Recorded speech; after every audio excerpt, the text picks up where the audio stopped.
কাঠালিয়ার সোনাওঠায় ঘর নির্মাণকে কেন্দ্র করে দুই পক্ষের সংঘর্ষে ৫ নারী, এক নবজাতক শিশুসহ ৮ জন আহত হয়েছেন। এর মধ্যে নবজাতকের অবস্থা আশঙ্কাজনক।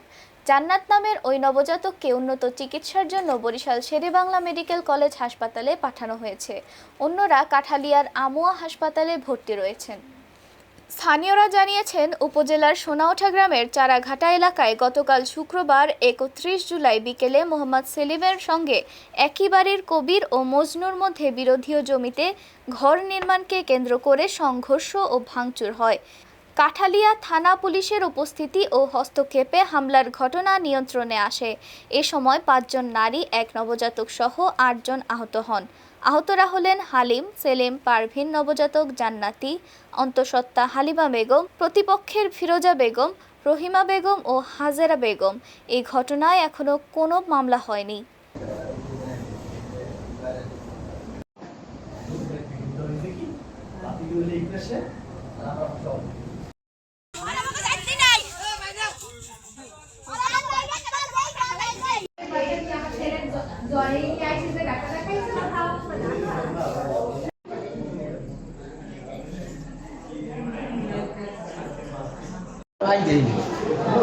হ্যাঁ, মোবাইল মোড় দাঁড়িয়ে দেন।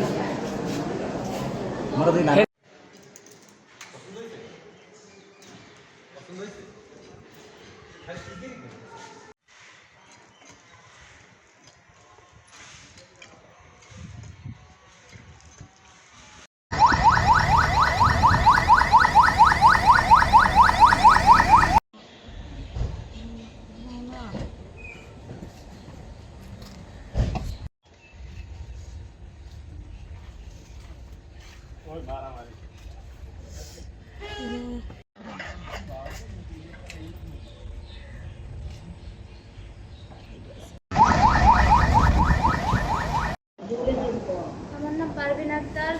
আমরা ঘরে ছিলাম, আমরা দুই যা পিছনে ছিলাম। তো আমাদের দরজা সব আটকানো ছিল।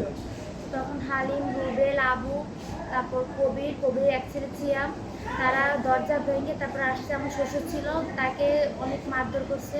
তারপর আমার যা, উনি ৮ মাসের গর্ভবতী, ওনাকেও অনেকগুলো লাঠির আঘাত করছে। আর আমাকে আঘাত করতে যে আমার 1 মাসের সন্তান, ও আঘাত পেয়েছে মাথায়।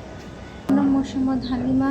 আমরা ঘরে ছিলাম, তারপরে আমাদের ঘর দুয়ার ভেঙেছিল, তারপর ঘরে উঠছিল রুবেল, হালিম, কবির, তারপরে মজলু, তারপরে আবার ওই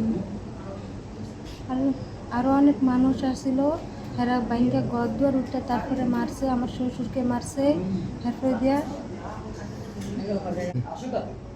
আমারে মারছে। আমি 8 মাসের গর্ভবতী। এবার অনেক মার দূর করছে। হেরবিদা ওই বাচ্চার গায়ে লাগছে লাঠি, হেয়া বাড়ি লাগছে গায়ে, বাড়ি লাগিয়ে হেরবিদা বাচ্চা হেয়া মারে। মোরা পাও ধরি যে আমরা মারেন না, আমরা কিছু করি নেই। তারপর আমাদেরকে মারছে।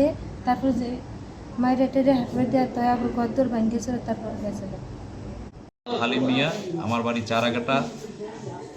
দীর্ঘদিন যাবৎ আমার একইবারের আমার প্রতিবেশী কবির এবং মজিবার, এই দুজনের সাথে জমি জমা সংক্রান্ত ঝামেলা চলিতেছিল। এই জমি জমা নিয়ে অনেক সালিসি ব্যবস্থা হইত সেই কোরবানি রমজানের ঈদ থেকে। তারপর আমার জমিতে আমার ঘর উঠানো, এই ঘর তারা ভাঙচুর করতে আসছে। আমি যেই বাধা দিচ্ছি, বাধা দেওয়ার পর একদল সন্ত্রাসী কবির ভাড়া করিয়া আইনিয়া আমার ঘর ভাঙচুর করে এবং আমাদের 5 জন লোক আহত করে। আমি, আমার বাবা এবং একজন গর্ভবতী 8 মাসের মহিলা এবং 1 মাসের একটি কন্যা সন্তান এবং ওই কন্যা সন্তানের মা, তাদের উপরে অত্যাচার নির্যাতন করা হয়, মারপিট করা হয়। আমার মাথার উপরে রামদা দিয়ে কোপ দেয়, আমার এই হাতের উপরে কোপ দেয়। আমি এখন আমার হসপিটালে চিকিৎসাধীন আছি।